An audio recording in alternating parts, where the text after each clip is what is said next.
Abu Nawas disuruh mengukur angin. Pada suatu pagi yang cerah di kerajaan Baghdad, Raja Harun al-Rasyid duduk di singgasananya dengan raut wajah bosan.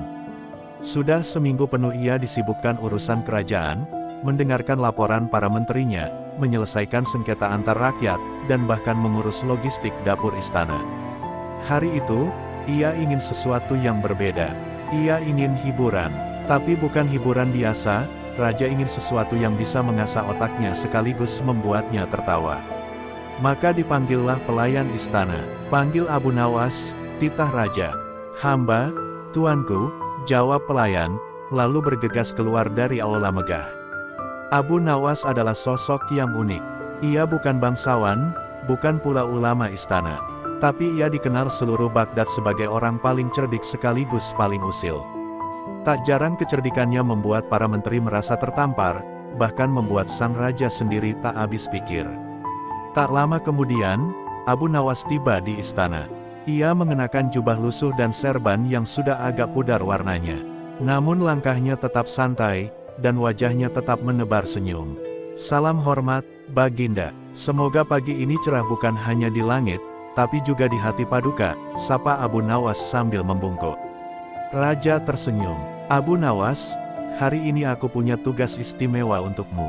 Tapi kau harus berjanji melaksanakannya dengan serius." Abu Nawas mengangguk tenang. "Perintah Baginda adalah kehormatan bagi hamba." Raja lalu berseru dengan nada penuh tantangan. "Hari ini, kau harus mengukur angin. Dan besok pagi, kau laporkan padaku berapa panjang, lebar, tinggi, dan berat angin di Baghdad." Seketika ruangan sunyi. Para menteri yang duduk di sisi kanan dan kiri raja saling melirik, menahan tawa.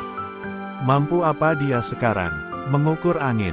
Mustahil," bisik mereka. Namun Abu Nawas tetap tenang. Ia membungkuk hormat, lalu berkata, "Baginda, perintah itu sangat berat, karena hamba tidak punya alat ukur angin. Maka hamba mohon, izinkan hamba meminjam alat ukur angin milik kerajaan." Sang raja nyaris tertawa, tapi ia menahan diri, lalu berkata, "Baik, ambil alat ukur angin dari gudang istana. Suruh penjaga memberikan apapun yang kau minta." "Terima kasih, Baginda." Maka esok pagi, hamba akan kembali membawa laporan lengkap tentang angin Baghdad. Tanda hubung tanda hubung tanda hubung.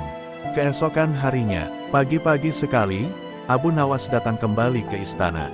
Tapi kali ini, ia membawa benda aneh. Sebuah karung besar yang tampak kosong, sebuah papan kayu panjang, dan selembar perkamen kertas tebal dengan tulisan dan coretan aneh. Sang raja yang melihatnya langsung tertarik. "Apa-apaan itu, Abu Nawas?" Abu Nawas meletakkan karung di hadapan raja. "Baginda, inilah angin Baghdad bagian barat yang berhasil hamba tangkap semalam. Mohon jangan dibuka karungnya terlalu cepat, nanti anginnya kabur."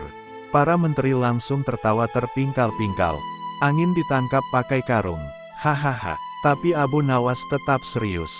Ia menunjukkan papan kayu. "Ini, Baginda, adalah pengukur panjang angin. Hamba meletakkannya di padang dan menghitung berapa lama papan ini bergerak tertiup angin. Berdasarkan itu, hamba hitung panjang dan lebarnya. Dan perkamen ini, lanjutnya, adalah laporan tertulis hasil pengukuran. Berat angin, 0 kg. Tinggi angin, sepanjang tiupan. Panjangnya, dari ujung Baghdad ke ujung lainnya. Lebarnya, sama dengan luas pikiran Baginda yang begitu luas hingga bisa memikirkan tugas seperti ini." Semua orang di ruangan itu terdiam. Lalu tawa meledak lebih keras dari sebelumnya. Raja Harun al-Rasyid menepuk-nepuk lututnya sambil tertawa. "Abu Nawas, kau memang gila. Tapi kau gila yang cerdas." Ia lalu berkata pada pengawal, "Berikan dia hadiah 2 karung emas, sebagai balasan karung anginnya." Abu Nawas tersenyum lebar. "Terima kasih, Baginda. Tapi mohon hati-hati, jangan sampai karung emasnya tertukar dengan karung angin tadi." Semua tertawa lagi. Dan hari itu, istana Baghdad kembali ceria berkat kecerdikan dan kelucuan Abu Nawas.